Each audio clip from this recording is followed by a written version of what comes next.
and welcome to the Corp Radio Business Podcast, the show where we unpack the habits, ideas, and leadership tools that drive real success in the workplace. I'm your host, Jeff Kahn, and today we're diving into one of the most important yet often misunderstood leadership topics: management effectiveness. Now, here's a question. Are great managers born or are they made? Well, we don't know really, and more importantly, what separates a good manager from a truly effective one?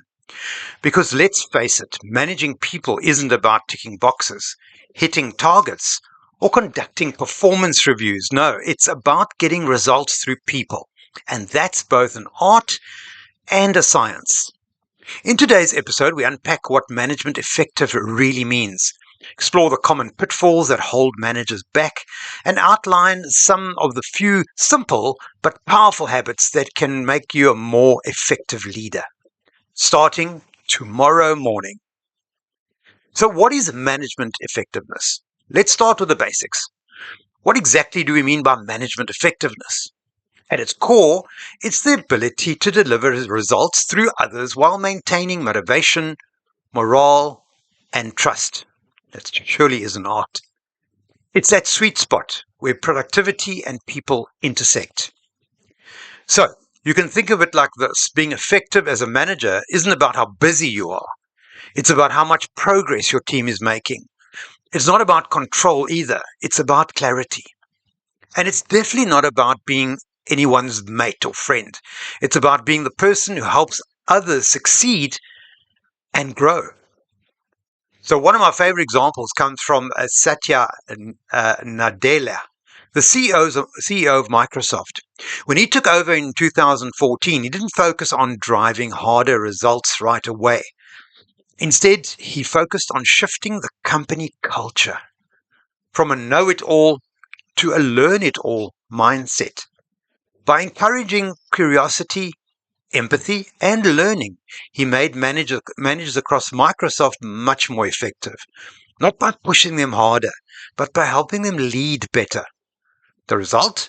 Microsoft's market value tripled within a few years. So management effectiveness isn't about effort, it's about impact. And it comes down to a few key behaviors.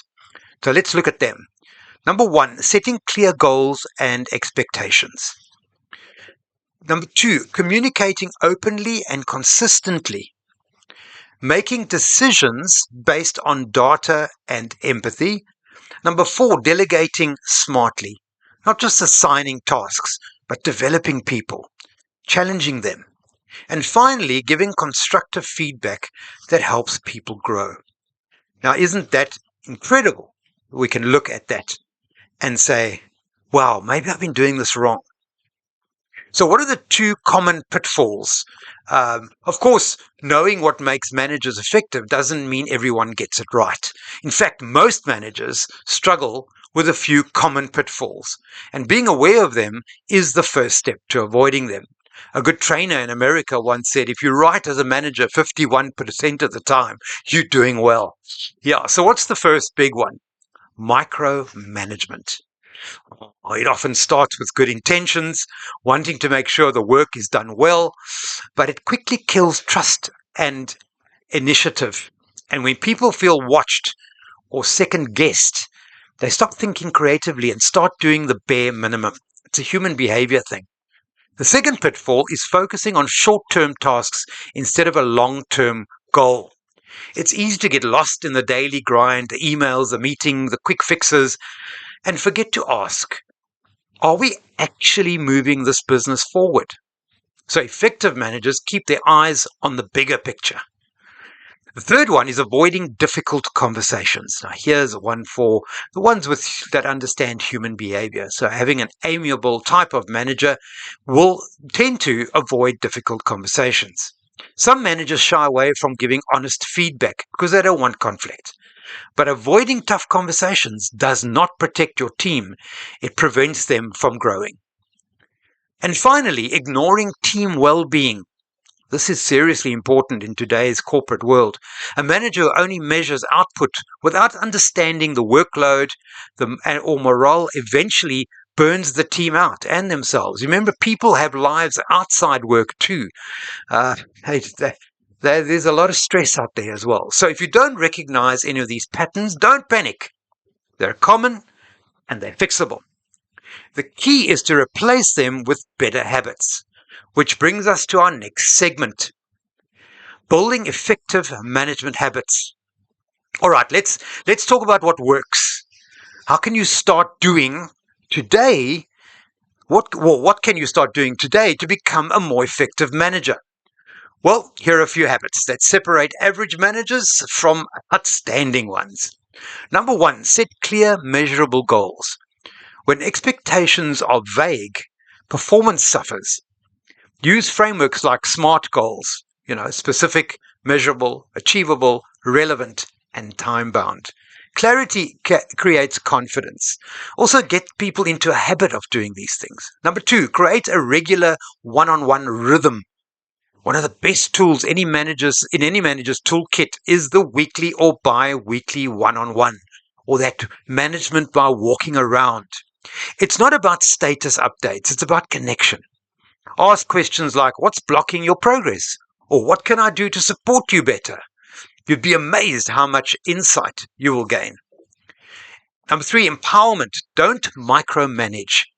Delegation isn't dumping tasks, it's transferring ownership. Isn't that beautiful? I'll say it again. Delegation isn't dumping tasks, it's transferring ownership, which leads to growth. Give people room to make decisions and learn. You're not just managing today's results, you're developing tomorrow's leaders. Number four, give better feedback.